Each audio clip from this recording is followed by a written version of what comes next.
let's talk about the evolution, DJZ. So, evolution's good usually in wrestling because that means that you've been around, you've made longevity, and it means that there's been changes to the character, which that's always good to keep things fresh. So, walk me through the Shima Zion. I love the hairspray deal. I missed that. To the Zima Ion, and now to the DJZ. What's going on here? Well, starting out when I was wrestling as a teenager, I realized pretty early on that I wasn't as athletic as some of the other kids that I came up with. Jason Gorey, for example, he was incredibly athletic when we were starting out. I couldn't keep up with him as far as that went. So I needed to find another way to stand out, because it wasn't going to be through crazy flips and maneuvers. So I decided to focus more on characters. And there was a lot of crazy high flyers on the independent scene at that time, but none of them had gimmicks. None of them had characters. They were just generic dudes that were really freakishly athletic. Yeah. So I went in a different direction. And I'd say that's been the theme of my career. Whatever most people are doing, I try to go in a different direction and do my own thing. So I focused more on a gimmick, hairspray. I was wearing makeup for a while. Just anything that would make me stand out visually, because I think the visual aspect of independent wrestling is extremely important. We don't have television. We don't have promos to explain backstories of characters. You don't even have commentators to get over a personality. Right. Really, all you have is, when you walk through the curtain, what that crowd sees. That's the first impression. So when generic indie wrestler number 47 walks through the curtain, To shine down our Godsmack, of course. he's not really going or to... Disturbed. Yeah, there you go. He's not really going to make a lasting impression. But this guy comes out with big hair, makeup, hairspray. Good chance you're going to remember that guy when you go home. So that was my mentality. So Shima Zion, this name I came up with when I was 16 years old. I absolutely hated the name once I started wrestling. But I was 16 when I came up with it. There's a lot of things I thought were cool at 16 that I didn't necessarily think were cool as I got older. Like the band Disturbed, for example. You referenced them. I loved Disturbed when I was 16. When I was 21, I didn't care.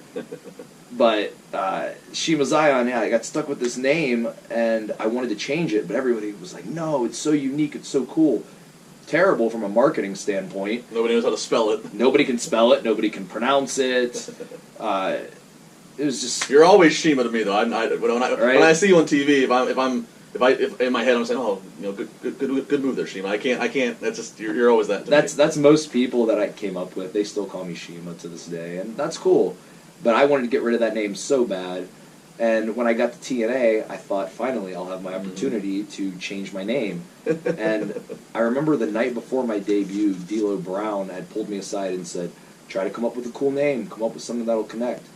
Bro, I stayed up all night making a list of 25 different possibilities, and I was going to present these names to the office the next day, and hopefully one of them was going to jump out on the page and stick. Well, I get to TV the next day. It's the day of my debut match at TNA, and I approached Vince Russo, head writer at the time, with my list of names, and I said, "Hey, I've got these names." "Oh, bro, we already got your name." "Oh, what's the name?" "Shima Zion, right? Here, how about this, so you don't even have to really change your name? You could be Zima Ion." It's my first day in the company. I'm not going to bury myself and say, "No, I don't like your name," and act like I'm some prima donna.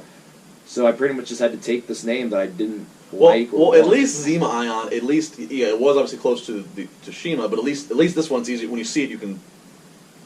when you see Zima and you see Ion, you know how to pronounce those usually, at least. So. Well, that didn't stop me from misspelling my own name in a video package that night on Impact. So we had come full circle. After years and years of everybody misspelling and mispronouncing my name, I would get on national television and mispronounce my own name.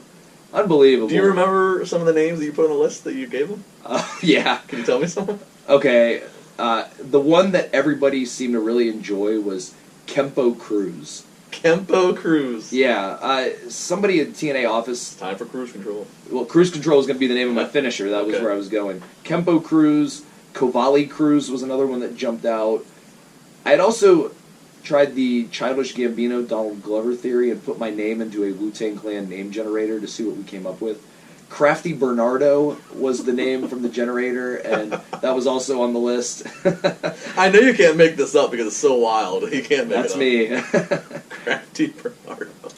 Could you imagine if that was my wrestling No, name? I can't. Well, no, because you don't look like a Crafty Bernardo. I don't look like a Zima Ion, in my opinion, either. I don't know. Well, Crafty Bernardo. Yeah, that would. I just with your style, I can't even put that together. This is the Crafty Bernardo. It's pretty crafty wrestling style I've got here, though. I see what you do there.